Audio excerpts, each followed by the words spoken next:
behind. There's engaged threats for the Zeri. Taking over those Dragons and Barons later on becomes such a challenge. Yeah, I feel like we saw Carrier kind of have a masterclass on the Bard when he had to be the one leading the engages, but then it was with Guma on the Jhin, and that sort of pieced together where you open up with the Bard ult, you have the follow-up with the Polos, you have the Jhin ult over the top of the team fight.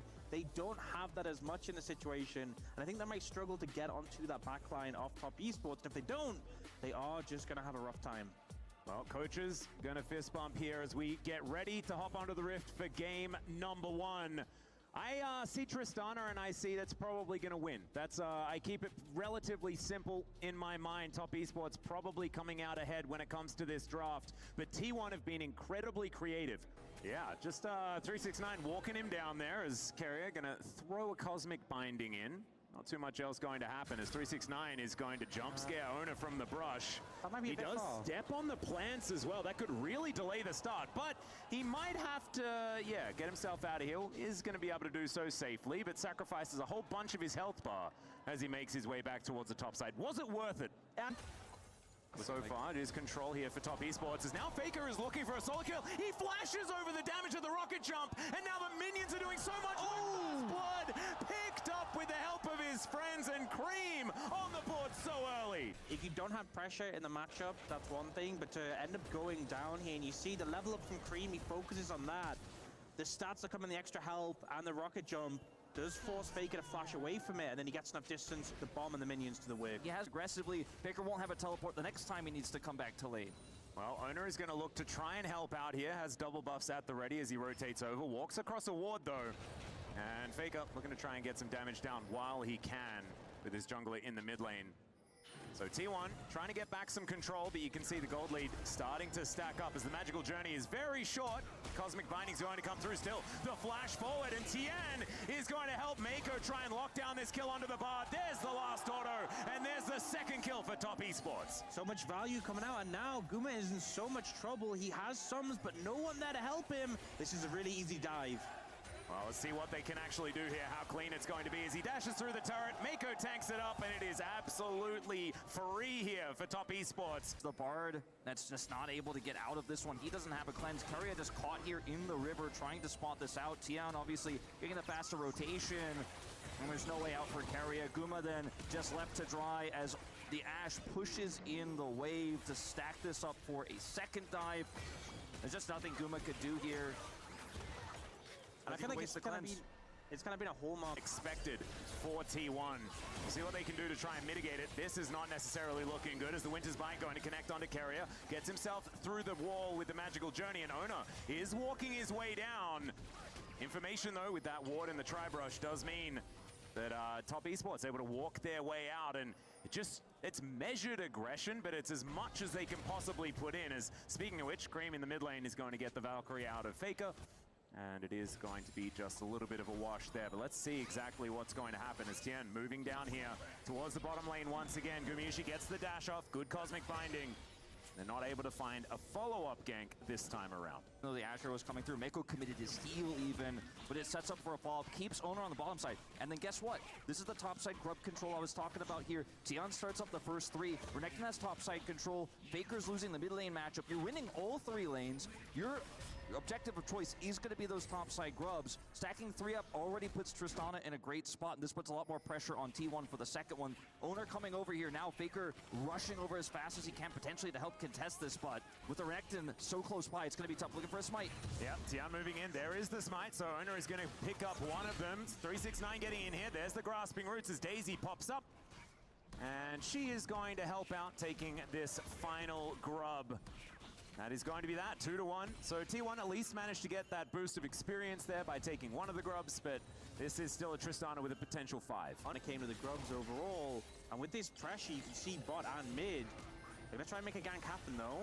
Yeah, Carrier comes on over with the magical journey, flashes through the Winter's Bite as now Jackie Love's in so much trouble. Gumayushi's going to pick up the first one for T1, and that's exactly who you want the money going to. As now Tien looking to try and answer as Faker under his inner turret.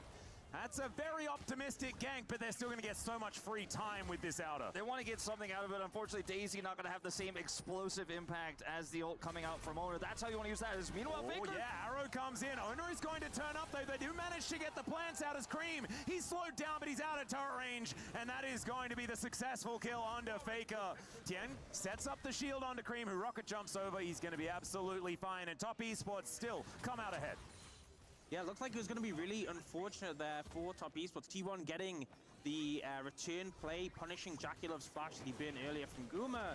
But then with that mid play, Top Esports more than happy to make that trade. Really big issue for Faker right now, the pressure being applied to him, plates being taken by the Tristana, that kill as well, and now the Dragon secured. Top Esports getting everything they want. They really do. It looked like maybe Faker was going to get out scot-free with just the cost of maybe a plate and some minions, but going down eventually there. And yes, it's a massive farm lead for Owner, but we saw this against Genji when Tian was playing this Ivern. It doesn't matter how far behind you fall early because your relevance later on is often going to be way higher than what the Zyra could do. And yes, Owner gets the successful gank off here, but so does Tian there in the mid lane. We'll go back to this arrow, launched from the main base here. It's a Hail Mary. If it doesn't hit, then you back off. But if Faker gets caught by this, it's an easy kill.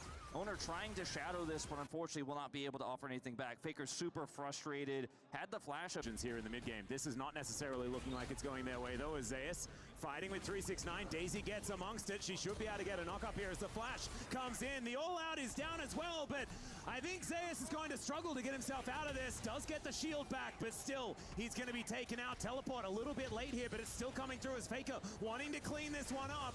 The big one comes down. Flash comes out from 369.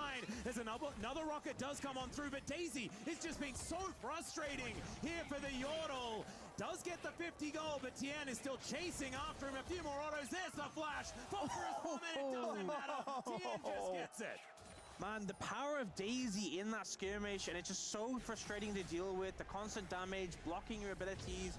369 managed to survive and get away. And this turret mid? With the red, just orders down, and yeah, red is, mid lane is doomed as well. 2 turrets, 2 teleports, a kill in the top lane, and Daisy, nothing is T1 sided in this game as Zeus tries to pull him in with the all out, but just ends up getting chunked down. 369, so much damage output, and then Faker coming in with a late teleport here. It's so late that 369 could then flash this, and look at Tian getting the root here, allowing 369 to get out, even giving the brush just in case. He's got those empowered autos coming through as well with this brush, and Faker just doesn't have the damage. See you later. It's so frustrating just to get walked down by an Ivern with red buff and just autoed to death as he's like prancing about. But yeah, Opportunity. The thing is, Cream is I don't know whether they're ever going to get to team fights. You're exactly right, Wolf. Like, he's just destroying all these turrets. It's a second turret. He picked up so many plates. He just cashed out a coal. He's got unlimited money at 14 minutes into the game as the plates fall. He doesn't care. 100 gold. Yeah. And now Zeus isolated here. Faker has to come over. Yeah, and meanwhile, under the bottom side, it is going to be 369. Oh, he catches the arrow, and Jaculov is able to take down Owner from downtown. Oh, that's just unfair. They're still able to keep pushing forward, but that is damage done. And T1 are going to still try and trade, right? Because they lost an inner turret on the top side. They are priced into this, but they're going to run out of minions. And now 369's going for it. Oh, no! Lens comes in. He gets cut up. It is going to be the turret falling, but was it worth it? I don't think so. Faking out desperately, trying to defend this inner, but that one's going to fall at the same time. And boys, I think we can call this one. I think this one's donezo. It's such a rough trade for T1. It looked like they were just going to trade those low health Tier 1 towers. The fact that he had turret aggro when he gets hit by the arrow as well is just absolutely insane. We're going to have a look at it one more time here. As, yep, Jaculov just notices the situation happening, and it is so hard for the Zyra not to have turret aggro in that moment. Still, fantastically well played here by Top Esports. It's just getting these early leads, being so proactive with it. I mean, this was a great draft, we all agreed, but we didn't think it was going to be this one-sided with it. Nearly 6,000 gold, the advantage here at 16 minutes. Yeah, I mean, they've just completely slaughtered it. And the fact that the Tristana is so strong and the Ivern has a lot of gold, now they are looking for 369 on the top side, but the wave's gone. Yep, it's a lot of people up here. And the Crocodile, like you say, doesn't have a lot of minions to contend with, but there is Shelly that's going to pop her way in. An arrow is going to sail by as the magical journey is going to be there. Carrier gets his way out with the magical journey. But meanwhile, on the other side of the map, Zeus is getting the same treatment. He does have access to his all-out as T1 looks to try and get him. There's the kill in the 1v3. The man still got it as he dashes over the wall. Still, Cream's got a rocket jump. He'll be able to follow it up. But a 1-for-1 in the bottom lane and a 1-for-0 in top. Yeah, that's the big problem, and no one can really deal with this in sides, and the more T1 players go to answer Cream, the more map control they lose. Not to mention the fact that he's building towards the armor penetration now, so the money that Zeus gets going to feel less and less relevant with luxury items like that being built up. Still T1 looking for a team fight. Mako throws down the door, and the arrow is going to connect once again. It's on to Owner as he's taken down to half health. The redemption comes in and he has nowhere to go. Knocked into the sky and taken down. There's a fight on the bottom side of the map as well, as Gumayushi has to ult just to try and defend this inhibitor turret pre-20 minutes. Faker now fighting against 369, keeps himself alive as Zeus is there, as is defender. 369 almost getting there. We pop back and Faker is able to end it in the end. Still, that was real dicey, and they had to invest the teleport in order to get him. Yeah, so much need to be done to make sure the Faker doesn't go down there. So close, but I feel like it's such a shallow victory when this is what is happening to your base. So small, the victories, so little T1 gets back here as the inhibitors threaten pre-20 here. You know, we all know the freak principle, but I think in this case, TES will be happy to take it. Find little ways to get advantages in return. This is an example of one of them where 369 just isn't quite able to stick on Faker long enough. Obviously gets his burst off here, but then Faker able to use his flash pretty effectively over the wall, and then Zeus comes in for some really clutch peel. Got close at the end, to be honest, but not quite able to find it. But yeah, these are small victories still, and the problem is still there of Top Esports' massive lead. You don't have items on Fake. He has completed, you know, those two, but he's still super far behind compared to Cream. And as well, in this game as a Corki, into a Braum, into an Ivan, so much of your damage can be blocked. Oh, there's a Tempered Fate, though. They're going to look to see whether they can grab themselves a pick. The extended beam comes in, but Jackie Love just flashes away. The arrow comes through, and Zeus is the one taking all of the fire. Generally, that's an okay thing for the tank, but they have so much damage that he just melts. And now Top Esports freely move over towards a 32nd-old Baron. We've seen what Carrier can do to turn these games around, but unfortunately this time on the bar, they catch Jackie Love, but the follow-up damage isn't there. All he has to do is flash away. Top Esports complete control here. Yeah, Baron is going to be secured. They might be able to get themselves a little bit of a kill off the back end, but it's not even going to happen. T1 needing everyone alive so that they can try and defend their base. Maybe gonna sneak down towards the dragon. I don't think there's time for the Grounds and Owner so low, so should be third dragon for Top Esports as well. Here, you know, it's a good pick. The idea is there, but it just shows how far behind they are. Mako comes into block. And the thing that gets so much value here is this redemption with the Moonstone. Look at Mako's health fly back up. All the damage on him is reversed, and Braum already such a hard target to take down. No real chance there to finish him off. And now Top Esports, Baron in hand, getting their third dragon, one away from Soul. Everything's going in their favor. Yep, I think we knew that T1 weren't going to be able to contest for this dragon.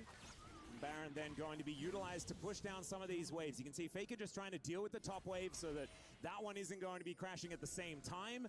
But defending this bot lane inhibitor is going to be so incredibly difficult. Then there's two inhibitors down, then there's so much pressure on the base, and T1 will never be able to exit. 369 clears the only real flank ward that's relevant here for potentially Zeus to come in and try to set something up. He's obviously on vision right now. They see him. No angle of attack for T1. They just have to sit back and defend. Yeah, and look at these explosive charges. So much damage onto this turret. It is just gone.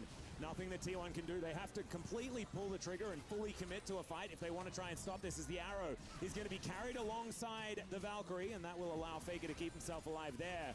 But I don't think they're going to stop. This siege is going to continue forward, and they can do so comfortably with the fact that Cream is so huge, and T1 can give him those little pockets of safety with these brushes. And oh my goodness, the explosive damage is absurd. Jackie Love is going to tank the Tempered Fate and isn't too worried about it. Now Nexus turrets are just falling left, right, and center. Only one remaining here as Top Esports, an absolute statement here in game number one. Here's that last-ditch effort for T1, but it is too little, and it is going to be too late as Top Esports, they should make quick work of this last remaining turret and then get to work on the Nexus.